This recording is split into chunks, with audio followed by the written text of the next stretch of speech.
लोकसभा के चुनाव 2024 में तीसरी ताकत बनने की कोशिश में बीएसपी यानी बहुजन समाज पार्टी जुट चुकी। नए फॉर्मूले पर काम हो रहा है, नई रणनीति पर काम हो रहा है, ऐसा सूत्र कह रहे हैं। राजनीतिक विश्लेषक भी ये मान रहे हैं कि बसपा अगर नए फॉर्मूले पर काम करती है तो निश्चित तौर पर 2024 में बड़ा खेल कर जाएगी। लोकसभा चुनाव 2024 में बसपा तीसरी ताकत बनने की कोशिश में है। बसपा ना एनडीए में है और ना ही विपक्ष के आईएनडीआईए के गठबंधन में शामिल है।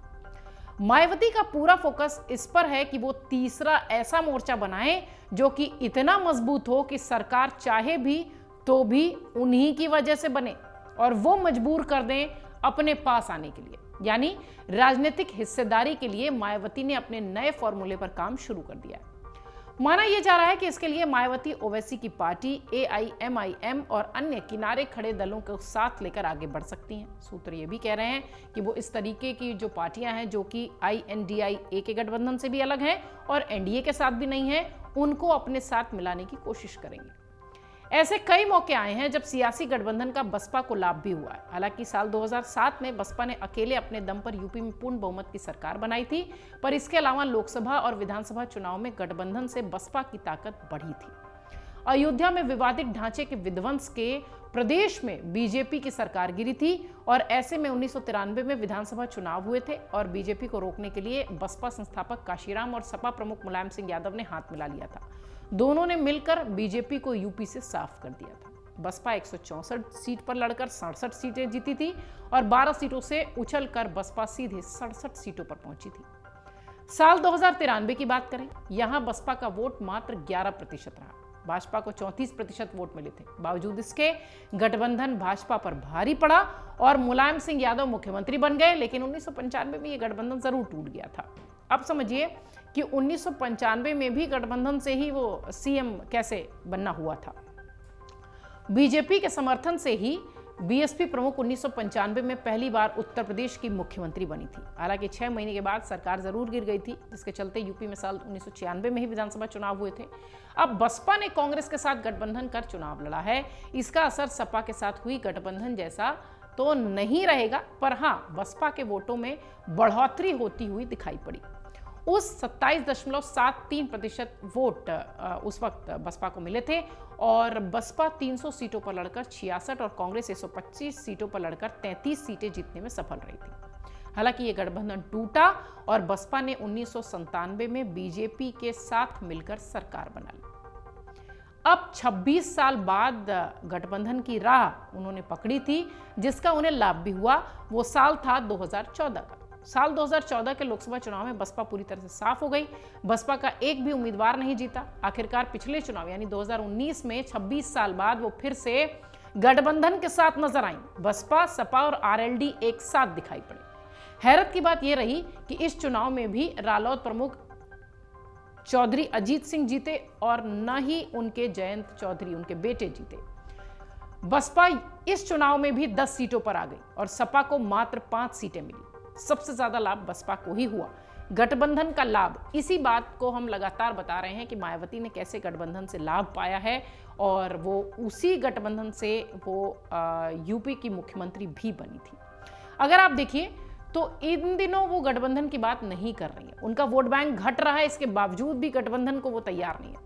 बसपा का वोट बैंक साल 2012 में करीब 26% था, 2017 में 22.4 और 2022 में मात्र 12.7% रह गया। वोटर लगातार छिटक रहे हैं। वोटर बैंक जो है उनका वो गिर रहा है। काडर वोटर तक संभालना मुश्किल हो गया है, जो उनका अपना हार्डकोर वोटर रहा है। बसपा ने इस चुनाव में भी अकेले लड़ने की बात कही है। सभी को चौंकाया है, क्योंकि ऐसी स्थिति में जब पार्टियां होती हैं तो निश्चित तौर पर वो गठबंधन या किसी छाते के नीचे जाना चाहती हैं अपनी मजबूती के लिए, लेकिन मायावती ने ऐसा नहीं किया। चर्चाएं तमाम हैं। विपक्षी बसपा को बीजेपी में की बी टीम भी बता रहे हैं। एनडीए में तो बसपा संभवतः इसलिए भी जाने से गुरेज करती है कि यदि ऐसा हुआ तो इन आरोपों पर कहीं मुहर न लग जाए। इसके साथ ही वो इस छवि से भी निकलने की कोशिश करने की तैयारी में है कि वो गठबंधन है, वो तीसरी पार्टी है, वो बी पार्टी है। वो इस तरीके की चीज़ों से भी निकलने की कोशिश कर रही हैं। इसलिए वो तीसरी ताकत बनने की तैयारी में हैं। चर्चा तो ये भी है कि ओवैसी की पार्टी और मायावती की पार्टी एक साथ नजर आ सकती है। ये यूपी में दोनों एक बड़े गठबंधन के साथ अगर दिखाई पड़ते हैं तो ये उम्मीदों का मंच भी कहा जा रहा है राजनीतिक विश्लेषकों की तरफ से। बसपा लगातार मुस्लिम वोटर्स को यह समझाने की कोशिश कर रही है कि सपा के साथ जाने से उन्हें लाभ नहीं हुआ है। पूरी ताकत के बावजूद सपा रालोद मिलकर यूपी में भाजपा को नहीं रोक सके। वो यदि बसपा के साथ आ जाते हैं तो बात बन जाएगी। दूसरा, मायावती ये जान चुकी हैं कि सत्ता में भागीदारी के लिए मजबूत होना बहुत जरूरी है। ऐसे में इतना जन समर्थन जुटाया जाए कि जिसे सरकार बनाने की अगर नौबत पड़े तो वो मायावती की मदद से बने, वो बसपा के पास आए, वो पार्टी जिसे सरकार बनानी है। जैसा कि हमने वीडियो की शुरुआत में कहा कि जिस तरीके से मायावती ने न एनडीए के साथ जाने की बात कही है और न INDIA के गठबंधन के साथ जाने की बात कही है, इस लिहाज से राजनीतिक विश्लेषक ये मान रहे हैं कि एक बड़ी स्ट्रैटेजी पर तीसरा पक्ष मजबूत करते हुए मायावती उस पर काम कर रही हैं, उनकी पार्टी उस पर काम कर रही है। और कई सारी जो चर्चाएं हैं वो इस संदर्भ में भी चल रही हैं कि वो पार्टियां जो कि एनडीए और INDIA के साथ नहीं हैं, मायावती उनको साथ लेकर तीसरा पक्ष मजबूत करने की कोशिश कर रही हैं। और माना यह जा रहा है कि ओवैसी की AIMIM और मायावती की बसपा दोनों हो सकता हो भविष्य में एक साथ एक मंच पर नजर भी आ जाए, क्योंकि भविष्य में राजनीति में क्या होना है ये कह पाना बड़ा मुश्किल होता है। जो कट्टर दुश्मन होते हैं कई बार वो एक साथ मंच साझा करते दिखाई पड़ते हैं। INDIA में ऐसे कई सारे दल हैं जो कि वैचारिक रूप से भी एक दूसरे को नहीं मानते और उनकी सीटों को लेकर भी हमेशा से विवाद रहा है, लेकिन फिर भी वो प्रधानमंत्री मोदी और बीजेपी के खिलाफ एक साथ एक मंच पर दिखाई पड़ रहे हैं। ऐसे में बसपा और AIMIM अगर साथ आ जाती है तो ये वाकई में कोई बड़ी चौंकाने वाली बात नहीं होगी, लेकिन हाँ, यूपी में समीकरण जरूर बदल जाएंगे और लोकसभा चुनाव इससे पूरी तरह से प्रभावित होगा, ऐसा राजनीतिक विश्लेषक मान रहे हैं। अमर उजाला अब आपके टीवी पर भी। अपने स्मार्ट टीवी पर YouTube पर सर्च करें अमर उजाला, चैनल सब्सक्राइब करें और देखें ताजा खबरें, वो भी HD क्वालिटी में। और हाँ, बेल आइकन दबाना ना भूलें ताकि हर खबर हो आपके घर। अमर उजाला, निष्पक्ष, निर्भीक, निरंतर।